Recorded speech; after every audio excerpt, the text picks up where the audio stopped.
जय बोलो आरिका माता जी की जय। आरिका गुण स्थान की चर्चा चल रही थी। गुण स्थान की चर्चा चल रही थी और उसमें क्या क्या हुआ था भाई? युद्ध चालू हो गए। एक तरफ, क्योंकि युद्ध दो प्रकार के होते हैं। कितने प्रकार के होते हैं भाई? युद्ध दो प्रकार के होते हैं। एक होता है बहिरंग युद्ध और एक होता है अंतरंग युद्ध। तो ये सब बहिरंग युद्ध को लड़ रहे हैं। बहिरंग युद्ध का अर्थ क्या है? चार प्रकार की सेना होती है। कौन कौन सी भाई? हाथी, घोड़ा, रथ और पैदल। तो उस चार प्रकार की सेना के द्वारा जो युद्ध लड़ा जाता है उसको क्या कहते हैं? बहिरंग युद्ध। और जो कर्मों से युद्ध लड़ा जाता है उसको कहा जाता है अंतरंग युद्ध। ठीक है, तो यहाँ पर आपने कल जो दृश्य देखा वह बहिरंग युद्ध का दृश्य था। अब हम आपको अंतरंग युद्ध के दृश्य की ओर ले चलते हैं। कल एक पात्र की कार्यविधि आपको नहीं बताई। क्या बता सकते हैं कौन से पात्र की कार्यविधि कल आपको नहीं बताई गई? बताओ कौन? नहीं, हाँ नहीं। चेतन राजा क्या कर रहा है यह मैंने बताया नहीं। तो अब बात वहीं से शुरू होगी कि इन सब की बात तो बता दी, इन सब का व्याख्यान हो गया, लेकिन चेतन राजा का व्याख्यान नहीं हुआ। वह कहाँ है और क्या कर रहा है इसको आप ध्यान से सुनिए। अब क्या हुआ? युद्ध की जब तैयारी हुई तो मिथ्यात्व स्वास्थ्य के खराब होने के कारण वहीं रह गया महल में, और सब सेनापति आदि सभी तैयार होकर के निकल गए। इधर बहुत बड़ी नगरी थी। कौन सी? मोहपुरी। और उसमें निचले तल्ले पे बहुत सारी जगह थी। तो यह सब युद्ध कहाँ हो रहा था? नगरी के बाहर, क्योंकि वे नगरी के बाहर रुके हुए थे। कौन? चेतनपुरी के सैनिक नगरी के बाहर रुके हुए थे और वहीं पर जाकर के मोहपुरी के सैनिकों ने धावा बोल दिया और कि वो कहते हैं कि हमारा उसूल यह है कि कोई भी युद्ध हमारी सरजमी पर नहीं होगा। हम उनको अपनी सरजमी में प्रवेश नहीं करने देंगे। तो सब वहां यह युद्ध बाहर को हो रहा था। और जहां वो 14 मंजिल का क्या था? महल, 14 मंजिल का महल था। वहां पर आपको बताया था कि छठे माले पर एक गुरुदेव उपदेश दे रहे थे कुछ समय पहले, लेकिन उस उपदेश को कुछ समझ नहीं पाया। कौन? चेतन राजा। चेतन राजा नीचे से उपदेश सुनने की कोशिश करने लगा। तो कोशिश करते करते अभी उसके कान में कुछ समझ में नहीं आया कि गुरुदेव क्या कह रहे, लेकिन वह कोशिश करने लगा कि यह जो उपदेश दे रहे हैं यह मेरी समझ में आ जाए। तो अब 5 सम्यक दर्शन और सम्यक चारित्र को प्राप्त करने का एक प्रोसीजर है। इसका सम्यक दर्शन को भी प्राप्त करने की एक विधि है और सम्यक चारित्र को भी प्राप्त करने की विधि है। दोनों की अपनी अपनी विधि है, दोनों का अपना अपना कार्यकलाप है। तो जो सम्यक दर्शन और सम्यक चारित्र को प्राप्त करने में सहायता करती है, निमित्त बनती है, उनको क्या कहते हैं? उनको कहते हैं लब्धि। क्या कहते हैं? इस प्रकरण को ध्यान से सुनना, पूरा सैद्धांतिक प्रकरण है। इसलिए लब्धि किसको कहते हैं? सम्यक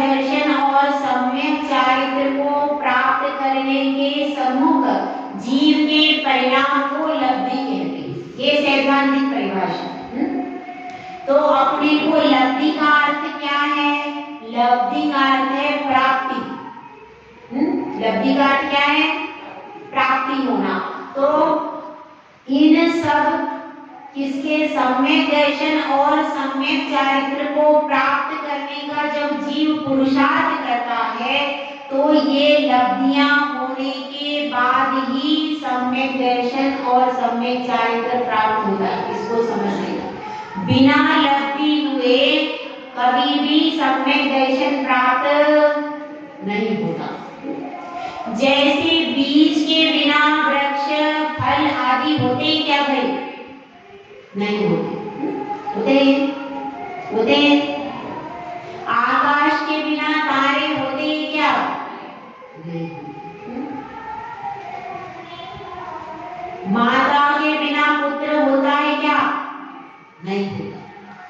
यह बिल्कुल अकाट्य सिद्धांत है कि जब तक माता नहीं है तब तक पुत्र की उत्पत्ति नहीं हो सकती। यह सब सिद्धांत है।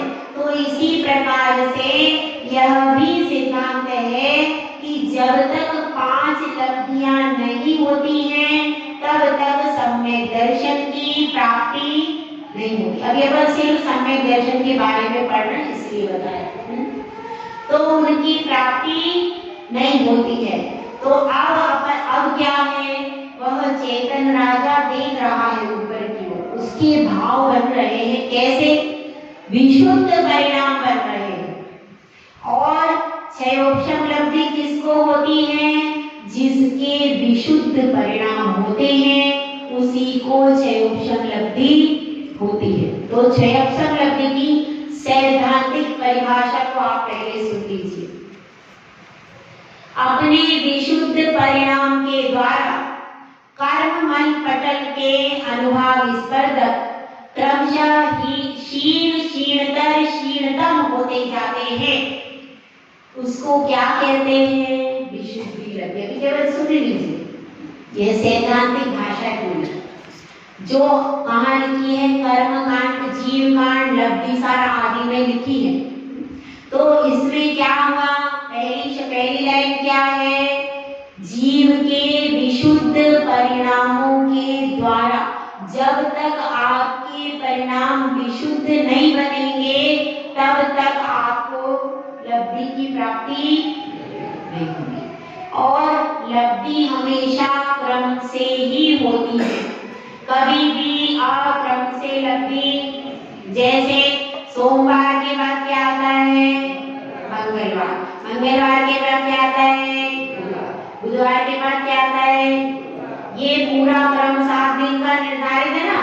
इसी प्रकार से लब्धियों का भी पूरा क्रम निर्धारित है। हर लब्धि अपनी क्रम से होगी। ऐसा नहीं होगा कि किसी को पहली लब्धि तो हुई नहीं और 5वीं लब्धि प्राप्त, ऐसा नहीं होगा।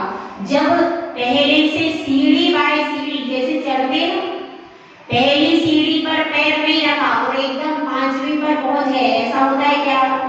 नहीं। बच्चे भी कूदते हैं तो ऊपर से नीचे कूद सकते हैं पर नीचे से ऊपर नहीं कूद सकते, है ना। यही होता है ना बच्चों का। जब छलांग लगानी हो तो स्विमिंग पूल आदि में क्या होता है? ऊपर से नीचे की ओर लगते, नीचे से ऊपर को छलांग लगती क्या? नहीं लगती। ठीक है। तो इसीलिए सीढ़ियों के द्वारा जिस प्रकार से वो 14 गुणस्थान की सीढ़ियां, उसी प्रकार 5 लब्धि की भी ये समझ लीजिए कि ये भी 5 सीढ़ियां हैं और क्रम से ही 5 लब्धियां होती है। संख्या कितनी है लब्धियों की? 5। अभी अपन पहली लब्धि की बात कर रहे हैं। पहली लब्धि का नाम है क्षयोपशम लब्धि। क्या नाम है? क्षयोपशम लब्धि। तो प्रति समय विशुद्ध परिणामों के द्वारा हर समय काल की सबसे छोटी इकाई को क्या कहते हैं? समय। प्रति समय विशुद्ध परिणामों के द्वारा कर्ममय, जो हमारे कर्म है, कितने कर्म है? 8 कर्म है ना। जो भी अशुभ कर्म है तो उन अशुभ कर्मों के स्पर्धक यानी उनका समूह प्रति समय क्या होता है, प्रति समय क्षीण होता जाता है। तो क्रम से होता है, जैसे आपने इंग्लिश में कंपैरेटिव डिग्री पढ़ी है, गुड, बेटर और बेस्ट पढ़ी है ना आप लोगों ने, सबने पढ़ी है कि नहीं? गुड, बेटर और बेस्ट। इसी प्रकार से कर्म भी क्रम क्रम से हल्के पड़ते हैं। मतलब उसको अपन गुड, बेटर, बेस्ट को सैद्धांतिक तरीके से समझ लें। सबसे पहले जैसे क्षीण शब्द, क्षीण मतलब कम, ठीक है? तो क्षीण, क्षीणतर, क्षीणता, समझ में आएगा? गुड, बेटर, बेस्ट करते क्या अपन इसी तरह से करना है, क्षीण, क्षीणतर, क्षीणता, ठीक है? क्रम से आगे बढ़ते कंपैरेटिव डिग्री की तरह। तो इस प्रकार से जब विशुद्ध परिणाम बनते हैं तो कर्मबल कैसे हो जाते हैं, उनकी जो कालुषता है वह धीरे धीरे कम होती जाती है। कैसे होती है? देखो आपको एक बहुत अच्छा प्रैक्टिकल, आप लोग रोज वो काम करते हो, आपका प्रैक्टिकल बता देते। जैसे भैया आप बताओ, कपड़े सब लोग धोते हैं कि नहीं धोते हैं? सब कपड़े धोते, कपड़े धोने का प्रोसीजर सबको मालूम है, ठीक है? अब हमारे पास एक रुमाल था, उस पर क्या हो गया, काले रंग की मिट्टी लग गई। अब रुमाल पर, पूरे रुमाल पर नहीं लगी, थोड़े आगे रुमाल पर क्या लग गई, काली मिट्टी लग गई। अब आप क्या करोगे, उस रुमाल को पहले क्या करोगे, पानी में भिगोगे, उसके बाद क्या करोगे, साबुन लेकर के आओगे और उस पर साबुन रगड़ोगे, है ना? साबुन लगाओगे और फिर ब्रश लोगे, ऐसे करते हो, ब्रश लेकर के उसको साफ करना शुरू किया, ठीक है? अब आप ये बताइए, पहली बार में जो पानी निकला वो कैसा निकलेगा, कैसा निकलेगा, एकदम काला निकलेगा, ठीक है? उसके बाद और आप देख रहे हो कि जो रुमाल है उस पर जो मिट्टी है वो थोड़ी सी फिर कैसी हो गई, उसका कलर थोड़ा सा ब्राउनिश हो जाएगा। पहली बार में तो पूरा काला रहेगा, दूसरी बार में उसका रंग कैसा हो जाएगा, थोड़ा सा ब्राउनिश हो जाएगा, ठीक है?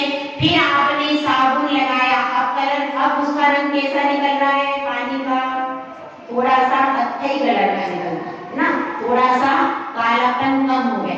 उसके बाद क्या करते हैं, पुनः साबुन लगाते हैं, पुनः ब्रश लगाते हैं, तो क्या होता है, वह अब ब्राउनिश से कैसा हो गया, डार्क पीले से कलर का हो गया, ठीक है? उसके बाद क्या हुआ, उसके बाद वह धीरे धीरे नींबू पीला जैसा हुआ, उसके बाद कैसा हुआ, उसके बाद और भी बिल्कुल लाइट पीला कलर का हुआ और फिर धीरे धीरे करके क्या हो गया, रुमाल का पूरा साफ। तो ये प्रोसीजर है, बस इसको ऐसा समझ लेना कि यह जो मिट्टी थी ये कर्मों की थी, ठीक है? और रुमाल मतलब हमारी आत्मा, समझ में आएगा? रुमाल मतलब क्या, हमारी आत्मा, और जो मिट्टी लगी है वो क्या है, कर्म। तो इसी प्रकार से जैसे कि पहले पानी काला आया, उसके बाद ब्राउन, उसके बाद पीला और उसके बाद फिर धीरे धीरे करके सफेद हो जाता है, तो इसी प्रकार से हमारी आत्मा से भी कर्म एकदम साफ नहीं होते। अनादिकाल से कर्मों की काली हमारी आत्मा पर लगी है, तो एकदम साफ हो जाएंगे क्या, नहीं होंगे। हमको अपनी विशुद्धि का साबुन लेकर के कर्ममल पर लगना पड़ता है, और तब भी बड़ी पुरुषार्थ करने के बाद वह पहले थोड़ा कम होते हैं, हल्के पड़ते हैं, और फिर थोड़े ज्यादा हल्के पड़ते हैं, और फिर कैसे एकदम हल्के पड़ जाते हैं, किसके, कर्मों के दाग। एक गाना था पहले, भजन था, कैसा, लागा चुनरी में दाग दिखाओ छुपाओ कैसे, है ना? तो उसी प्रकार से हमारी आत्मा कैसी है, चुनरी के समान। उसमें आता है लास्ट में, कोरी चुनरिया आत्मा मोरी, मैल है माया जाल, ये दुनिया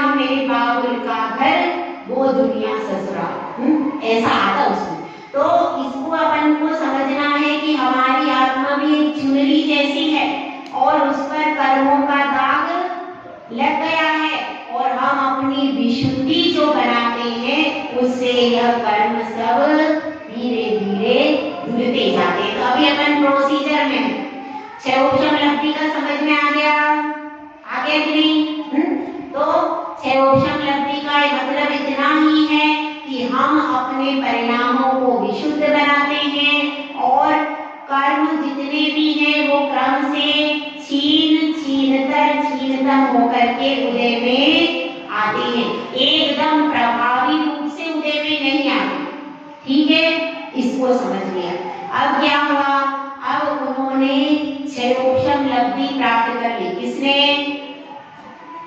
चेतन। आज आपको कठिन कठिन मिलेगा, रोज रोज लड्डू नहीं मिलते, अभी लड्डू खिलाऊंगे, टाइम आने वाला। ठीक है, तो क्या हुआ, यह सब चेतन राजा का अंतरंग युद्ध चल रहा है। किससे युद्ध चल रहा है? देखिए, उसके पास कितनी प्रकृतियां, जरा अपन सुन ले। 5 प्रकृतियां हैं चेतन राजा के पास अंतरंग में। पहली प्रकृति जो कि वह अनादि मिथ्या दृष्टि है, उसके पास पहली प्रकृति है मिथ्यात्व, और फिर उसके बाद अनंतानुबंधी, फिर अनंतानुबंधी क्रोध, अनंतानुबंधी मान, अनंतानुबंधी माया, अनंतानुबंधी लोभ। यह 4 अंतरंग की प्रकृतियां हैं। किसकी? चेतन राजा के पास। तो उसको जब तक यह 5 प्रकृतियों का उपशम, क्षयोक्षम या क्षय नहीं होता, तब तक उसको सम्यक दर्शन प्राप्त नहीं हुआ।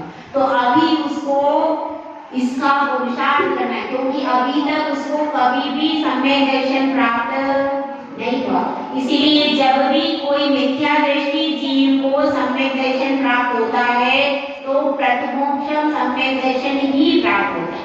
जैसे कोई बच्चा अभी बिल्कुल पढ़ा नहीं है, तो कौन सी क्लास में जाएगा?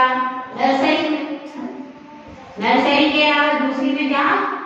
इसी प्रकार से हम सबकी नर्सरी क्या है? प्रथमोक्षम सम्यक दर्शन। ये हमारी नर्सरी क्लास है। नर्सरी क्लास है। इस क्लास के बाद ही आपका आगे धर्म के मार्ग पे एडमिशन होता है। तो अब अपने को समझना है, अपने पहली लब्धि अच्छे से समझ में आ गई। इसका नाम है क्षयोक्षम लब्धि। देखिए, थोड़ा सिद्धांत देखे तो कठिन तो पड़ेगा, पर आप पढ़ लीजिए। उसके बाद क्या है? उसके बाद दूसरी लब्धि का नाम है विशुद्धि लब्धि। क्या नाम है? विशुद्धि लब्धि। अब विशुद्धि लब्धि क्या होती है कि उसमें प्रति समय विशुद्धि बढ़ती जाती है। प्रति समय विशुद्धि बढ़ती जाती है। किसकी? सादा, वेदिनी आदि प्रशस्त प्रकृतियों का अनुभाग बढ़ता जाता है और असादा, वेदिनी आदि अप्रशस्त प्रकृतियों का अनुभाग घटता जाता है। देखिए, यहाँ पर विकास जी बैठे नहीं बैठे, कोई बात। एक जोड़े की समझनी है। किस जोड़े का बोल बताओ? कोई दो लोग बैठे जोड़े वाले, कौन कौन बैठे? हाँ, नाम बताओ। आपका नाम? ममता। और इनका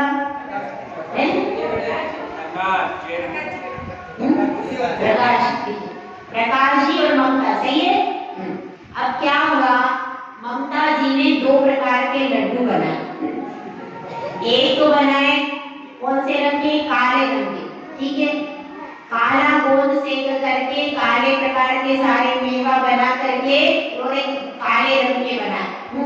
और एक लड्डू बनाए बिल्कुल सफेद रंग। ठीक है, अब प्रकाश जी ने एक तराजू ला करके ममता जी को दी। उन्होंने कहा है कि आपको क्या करना है? सफेद लड्डू तो ज्यादा रखना है और काले लड्डू कम रखना है। ठीक है, अब क्या किया ममता जी ने? तराजू दोनों लड्डू बना लिए थे। अब उन्होंने क्या किया? सफेद लड्डू रखे कितने? 20। और काले लड्डू कितने रखे? 10।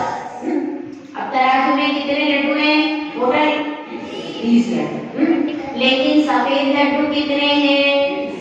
20। और काले लड्डू कितने हैं? 10। बस इसको समझ लो, ये है हमारी विशुद्धि लड्डू। मतलब काले लड्डू का मतलब क्या है? काले लड्डू का मतलब है असाता, वेदनीय, ज्ञानावरण आदि सारी अशुभ प्रकृति। ठीक है, और सफेद लड्डू का मतलब है कौन सी प्रकृतियां? साता, वेदनी आदि प्रशस्त प्रकृतियां। मतलब इस लब्धि में साता, वेदनी आदि प्रशस्त प्रकृतियां का अनुभाग तो बढ़ता जाता है।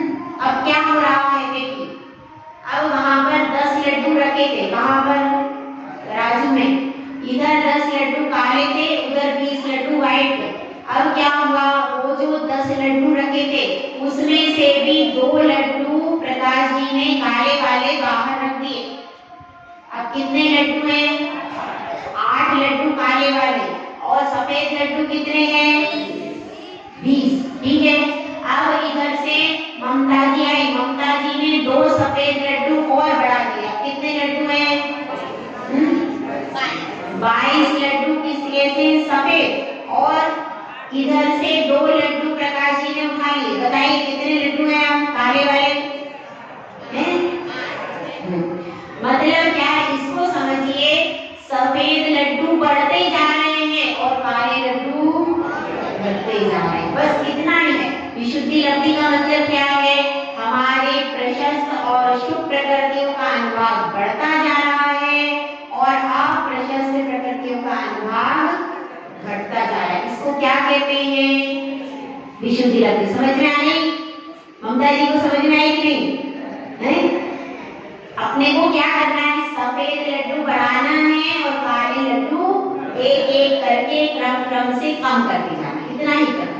तो सफेद लड्डू मतलब हमारी साता, वेदनी आदि प्रशस्त प्रकृतियां ये कैसी होती जाएंगी?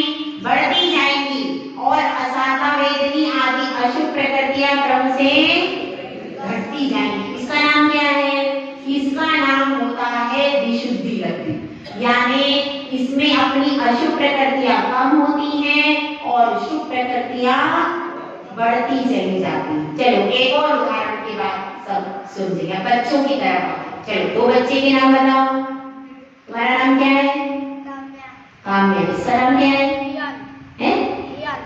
विहान। ठीक है। ये दोनों बच्चे थे। इन्होंने क्या किया? 2 बॉक्स से लेकर के आए।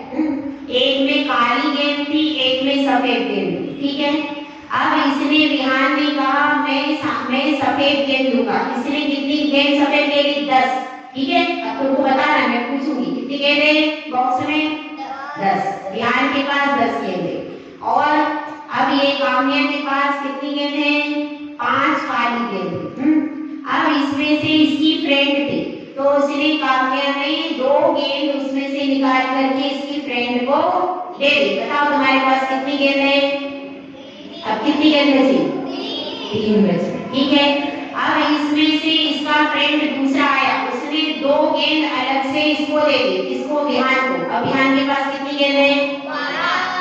12 हो गई। ठीक है। इसी तरह से जो हमारी व्हाइट गेंद यानी क्या? विशुद्धि और प्रशस्त प्रकृतियां ये तो बढ़ती जा रही हैं और काली गेंद यानी अशुभ प्रकृतियां घटती जा रही। इसको क्या कहेंगे? विशुद्धि लब्धि। समझ में सबको आ गया? ठीक है। अब ये सब कहाँ हो रहा है? ये सारा प्रोसीजर अंतरंग में चल रहा है। किसके अंतरंग में? चेतन राजा के अंतरंग में चल रहा है। उसकी जो 5 प्रकृतियां हैं उनमें यह सारा प्रोसीजर चल रहा है। और फिर तो अपनी कितनी हो गई लब्धियां? क्षयोक्षम और विशुद्धि। अब तीसरी लब्धि की बात करते हैं। तीसरी लब्धि का नाम है देशना लब्धि। कौन सी है? देशना लब्धि मतलब क्या होता है कि 7 तत्व, 6 द्रव्य, पंचासिका, इनका स्वरूप जैसे श्री गुरु ने कहा है उसको वैसा ही पहले तो सुनने के बाद उसको मन में धारण करना, मन में चिंतन करना और फिर चिंतन करके यह स्वरूप ऐसा ही है ऐसा दृढ़ श्रद्धान करना। ये कौन सा है? देशना लब्धि है। तो अब क्या हुआ? उसके पास क्षयोक्षम हो गया, विशुद्धि भी हो गई और अब वह ध्यान से सुनने लगा कि मुनिराज क्या कह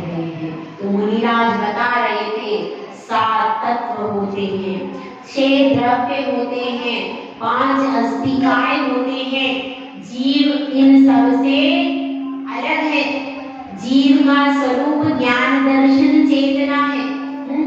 हे भव्य जीव, अपना कल्याण करो। और मुनिराज के मुख से 7 तत्वों का पूरा स्वरूप सुना उसने। किसने? चेतन राजा ने। और स्वरूप सुन करके उसकी भावना ये हुई कि मुनिराज जो कह रहे हैं वह कैसा है? वह सत्य है। और मुझे अपनी आत्मा का कल्याण करना चाहिए। मेरी जिम्मेदारी अब पूरी हो गई। आपकी हुई क्या? सबकी? किसी की बाकी है, किसी का प्रोसीजर है, किसी की पोती है, किसी के पोता।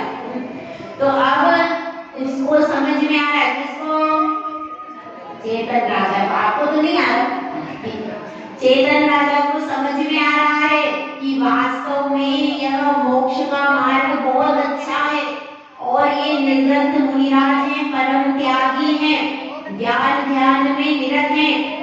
और मैंने अपनी चेतना रानी से जैसा मुनिराज का स्वरूप सुना था वैसा ही इनका स्वरूप है। क्योंकि चेतना रानी सम्यक दृष्टि थी। उसकी रानी जो थी कैसी थी? तो वह हमेशा चेतन राजा को सम्यक दर्शन में दृढ़ करने की प्रेरणा देती रहती थी। लेकिन इसका मन हमेशा भटकता रहता था। तो वह कहता है पता नहीं कौन सा पाप कर्म का उदय हुआ है जो मैं ऐसे स्थान पर फंसा हूँ जहाँ पर देव का दर्शन नहीं होता। एक भी मंदिर यहाँ पर नहीं है। अब आज मेरा बड़ा पुण्योदय आया जो यह मुनिराज की वाणी मुझे सुनने को मिली। आज मेरा जीवन धन्य हो गया। ऐसे वह विचार कर रहा है और विचार कर रहा है। मगर अभी 2 लब्धि बाकी है। तो जब तक बाकी है तब तक काम पूरा कैसे होगा? पहले 2 बाकी। तो अभी 2 लब्धि इधर बाकी है। और देखिए इधर युद्ध के लिए तैयार हैं सब लोग। और दर्शन कुमार से सब लोग कह रहे कि तुम वार क्यों नहीं करते? तुमने धनुष को पीछे क्यों ले लिया? तो दर्शन कुमार कह रहा है कि मोहनी बहुत बलवान है। मोहनी बहुत बलवान है। मेरा जो तीर है जब तक मिथ्या को सामने नहीं आता तब तक मैं तीर चलाने में समर्थ नहीं हूँ।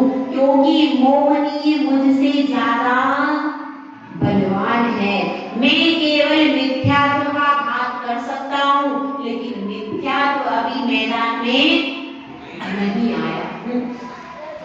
और फिर क्या होता है कि सब लोग प्रतीक्षा कर रहे हैं। इधर मिथ्यात्व अपने घर के द्वार पर खड़ा था। मैंने अब उसको लगा कि अब मेरा स्वास्थ्य थोड़ा ठीक लग रहा है, मुझको भी अब तैयारी कर लेना चाहिए। तो अब वो कहता है अनंतानुबंदी से कि मैं भी युद्ध में जा रहा हूँ। तो अनंतानुबंदी कहती है मुझे डिस्टर्ब मत करो। क्या कहें? मुझे डिस्टर्ब मत करो। आज मेरा नृत्य गान में बहुत मन लग रहा। तो इसलिए तुम मुझे डिस्टर्ब मत करो। तुम्हें जहाँ जाना है वहाँ पर चले जाओ। अब वह जो उसके अंगरक्षक थे और जो परिवार के लोग थे वे कहते हैं कि आप रणभूमि में मत जाइए, आपका स्वास्थ्य ठीक नहीं है और ऐसे समय में आपका रणभूमि में जाना उचित नहीं है। कदाचित शत्रु आपकी कमजोरी का फायदा उठा सकता है क्योंकि शत्रु तो शत्रु ही है।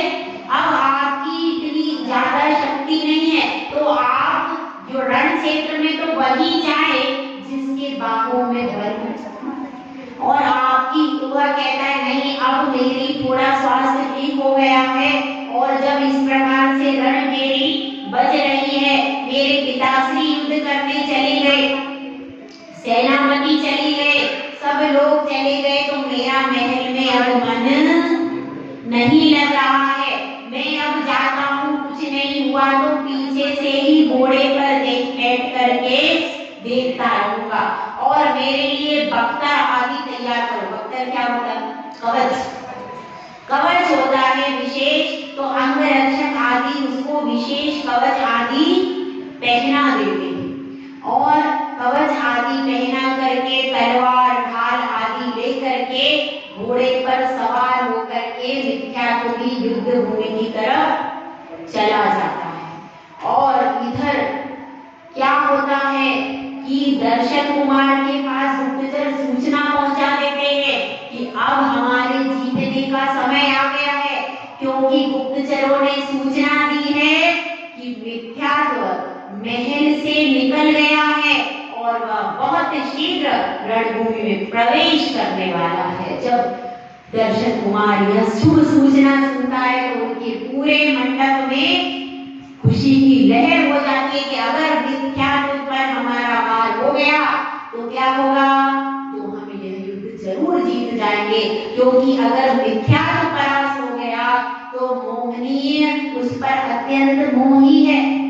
तो फिर जब पुत्र का जैसे वध हो जाता है तो पिता किसी काम का नहीं रहता। जैसे कि महाभारत में कथा है, जब युधिष्ठिर ने कह दिया था अश्वत्थामा हता, अश्वत्थामा हता, नरोवा कुंजरोवा, ये धीरे से बोला, नरोवा कुंजरोवा ये धीरे से बोला, और अश्वत्थामा हता यह द्रोणाचार्य ने सुन लिया। और जैसे ही उन्होंने सुना, अरे मेरा पुत्र चला गया, जबकि वो अश्वत्थामा नाम का हाथी मरा। लेकिन युद्ध को जीतने के लिए कहते हैं everything is well in love and war, हर सब कुछ करते हैं लोग, क्या क्या युद्ध में जीतने के लिए नहीं करते हैं। तो उन्होंने भी युद्ध को जीतने के लिए युधिष्ठिर तक के जो कि सत्य धर्मी विख्यात थे, उन्होंने भी झूठ का सहारा ले लिया। तो फिर सामान्य युद्धों में क्या नहीं होता, ठीक है। तो अब क्या हो रहा है, इसीलिए सब लोग तैयारी कर रहे हैं कि अगर हमने मिथ्यात्व को परास्त कर दिया, मिथ्यात्व यदि घायल हो गया तो हमारा काम, तो फिर मोहनी राजा कभी भी युद्ध नहीं करेंगे। जैसे कि लक्ष्मण को शक्ति लग गई थी तो फिर राम हताश हो गए थे, इसी प्रकार से हमें तो इस तोते की जान तो कहां पर है, तोते की जान कहते हैं।